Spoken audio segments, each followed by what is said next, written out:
Hi, my name is Dai Matsuzaka, and today we're going to work with just a couple word problems that sums up all of Chapter 2.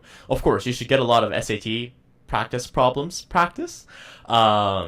this will help you kind of work into that. So, question 1. How many solutions does the following set of equations have?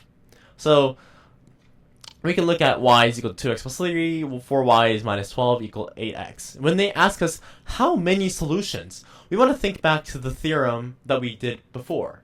That if we can generalize this into the y is equal to ax plus b form, then we can actually find how many solutions they have. Another approach is to just literally go in the process of finding it, but I will do it for the sake of the video in terms of the way that we did it in the lemma. So y is equal to 2x plus 3, we want to find the general form, so what do? Well, we just isolate for y in the second equation. So 4y minus 12 is equal to 8x, add 12 on both sides, you get 4y is equal to 8x plus 12. And want to isolate for y, so what do? Divide by 4 on both sides, what do you get? Y is equal to 2x plus 3. Ta-da! And look at that, right? This first equation, y is equal to 2x plus 3, and the second equation, y is equal to 2x plus 3. So the rate of change, which is 2, it's the same. So it's either infinite solutions or no solutions at all. And we got to find what's the y-intercept. And it's, look at that, it's 3 and 3. Just visually, right? They're exactly the same function. So how many solutions does the following set of equations have? Well, I mean, if you just visualize the kind of graphs that these linear equations have, this is equation 1, and this is also equation 2. So infinite solutions exist, right? Any xy that satisfies y equals 2x plus 3 will satisfy this system of linear equations. So there's infinite. Okay, we'll do question 2. What are the solutions to the following set of equations? And, well, to find this, we know two methods. We know the method of elimination, and then we have the method of substitution. Well, in this case, let's just, because it's nicely formatted, let's just do elimination. Subtracting y from both sides, I mean y minus y is just 0 is equal to 4 minus 3 is just 1, so x. 1 minus 2 is minus 1, so x is equal to 1. Then what is y? Well, y is equal to 4 times x, in this case 1, plus 1. Make that better, 4. Then you get 4 plus 1. Y is equal to 5. Verify that your solution is correct. Put it into the other equation. Does it work? Well, 5 is equal to 3 times 1 plus 2. It's just 5. So yes, this is a solution that works. And I'll leave it for your practice to do the substitution method, which shouldn't be so difficult, right? We already have like both sides to be the general form. So if you substitute y on either one, you get 3x plus 2 equal to 4x plus 1.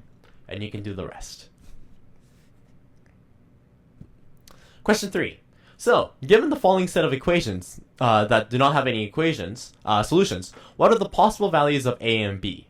So this is something similar to like an SAT problem, where an SAT problem will force you to kind of know material really well and then kind of deduct the answer through logic, right? So before we kind of just did what's called like a plug and chug method, where we're given a question and then we know the ways to solve it, so we just do the method. If you do the method correctly, we get the answer.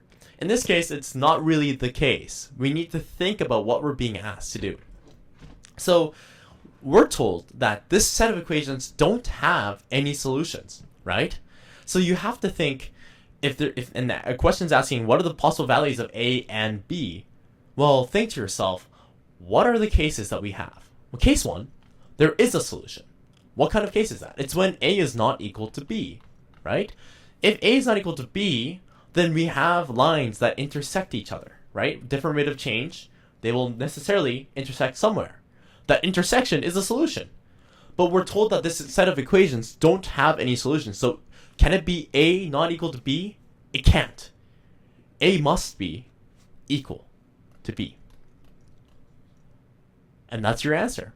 If a is equal to b, then this set of equations will not have any solutions. if you are a keen learner, you'll realize that you need a further condition. It's that a is equal to b, and furthermore, this y-intercept is not equal to each other. Notice that in this case, that's exactly the case, right? 2 is not equal to 3, so if a is equal to b, you just have a parallel set of linear equations that look like this, right? Rate of change is the same. They never intersect, but because the starting point or the y-intercept is different, they just never intersect. If we were given y is equal to ax plus 3 and y is equal to bx plus 3, that's when you should notify the test taker, right? The test maker. Be like, hey, this might not work out. Or I guess your answer could be that a and b, they just don't exist. There's no such solution. Alright, for question 4. The following equation is plotted onto the Cartesian plane. Identify the xy intercept and the slope of the function. Well, we're told to find the generic things that we need about a linear function to plot them. So this is just finding them. But what do you know about the slope, the xy intercept? Well, we can do it all as soon as we have the general formula. So what is it? Well, just divide by 21 on both sides to isolate for y. Your y is equal to 1 over 3x plus 1 over 7. Right? We divide by 21 on both sides. Then what's the solution? Well, the slope, done. 1 over 3. Fast. What's the y-intercept? 0, 1 over 7. As we've done before. What's the x-intercept? Well, it's, remember, minus b over a. So, minus b is minus 1 over 7. And then 1 divided by a, and a is 1 over 3, so that's just times 3, right? We multiply the reciprocal, and y is 0. So this is just equivalent to the point minus 3 over 7, 0. Fast. Done. We need the speed in the SAT, and this is how you do it. Quickly find the general formula, and then find the xy-intercept and the slope even faster. Now, question 5. The graph of the linear system is given below. Find the solution to the linear system if there are any. Well, as we have discussed earlier, right? A linear system has a solution when they intersect each other. Because at that intersection, both of the linear systems are, well, in a sense, working. Like the equation holds. And obviously you can see here, I mean, you might want to zoom in a little bit on the test to make sure, but it's intersecting at the origin. So if they're telling you to find the solution, and we know that there is one because they intersect and the rate of change is different, the solution is just about reading the graph. And if you read the graph, the intersection is happening at 0, 0. That's your coordinate, and there you have it. You're done. Question 6.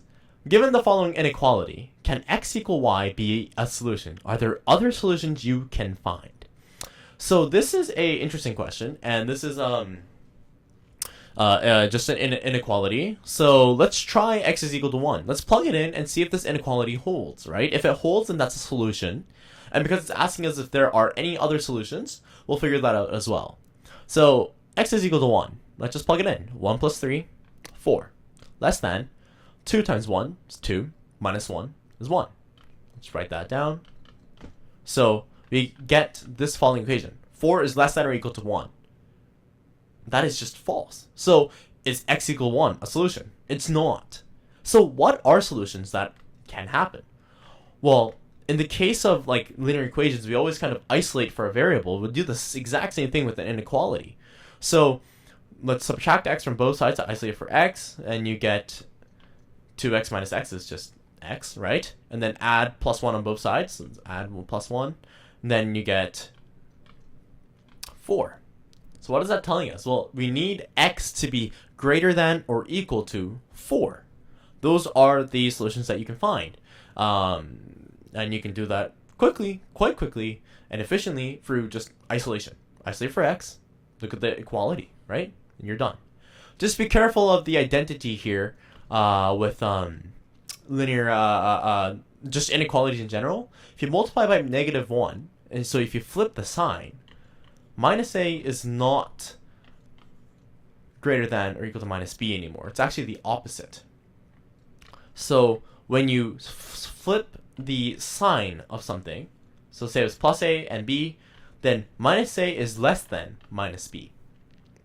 Additionally, if you take the reciprocal, meaning say if you have A over B is greater than C over D, then the reciprocal B over A is less than D over C. You can try out a couple good examples of this, but this is important to know. So keep that in mind when you isolate for things. Sometimes you might want to multiply or divide by negatives or find the reciprocal. When you do that though, be careful. Watch out. This inequality swaps. And that's it for today. Thanks guys. See you next time.